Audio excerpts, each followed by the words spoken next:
साध्वी प्रेमबाईसा निधन मामले में एक ऐसा चौंकाने वाला मोड़ सामने आया जिसको सुनकर हर कोई हैरान है। और अब सवाल ये उठ रहा है कि आखिर साध्वी प्रेमबाईसा के निधन के राज से पर्दा कब उठेगा। क्या किसी ने साजिश रची या फिर ये प्राकृतिक तौर पर ऐसा था कि वह इस दुनिया को अलविदा कह गईं।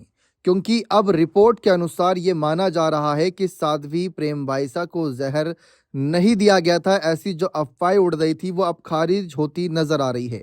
एफएसएल रिपोर्ट में जहर की बात जो चर्चाओं में थी वो नहीं मिला है। अब इसका फैसला कौन करेगा? लोगों के मन में सवाल ये भी हैं, क्योंकि अभी तक ये लग रहा था कि कहीं उन्हें कुछ खाने में मिलाकर तो नहीं दिया, या जो इंजेक्शन दिए गए उससे तो असर नहीं पड़ा। बहुत से सवाल थे। फिलहाल अब भी सवाल वही हैं। पहले आप पूरा मामला जानिए। दरअसल जोधपुर के बोरनडा थाना क्षेत्र अंतर्गत पालगांव के आरती नगर आश्रम में 28 जनवरी को हुई साध्वी प्रेमबाईसा के संदिग्ध निधन के मामले में महत्वपूर्ण अपडेट सामने आया।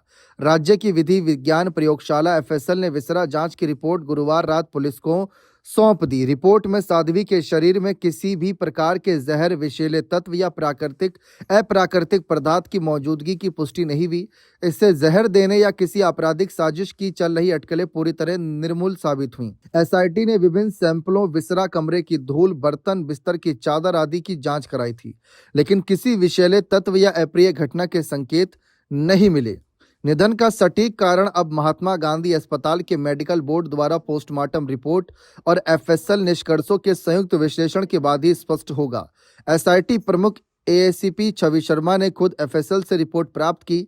पुलिस ने रिपोर्ट की विस्तृत जानकारी अभी सार्वजनिक नहीं की है, लेकिन अब जांच का पूरा फोकस चिकित्सीय कारणों, इंजेक्शन के प्रभाव और पूर्व से मौजूद स्वास्थ्य स्थिति पर केंद्रित हो गया है। मेडिकल बोर्ड की अंतिम राय से ही कहीं ना कहीं निधन के रहस्य से पर्दा उठेगा। तो अब ये समझ लीजिए कि अभी तक जितने भी लग रहा था कि एफएसएल रिपोर्ट के सामने आने के बाद ये केस सुलझ जाएगा और पता चलेगा कि जान कैसे गई, और उसके बाद सिर्फ आरोपी को पकड़ना रहेगा।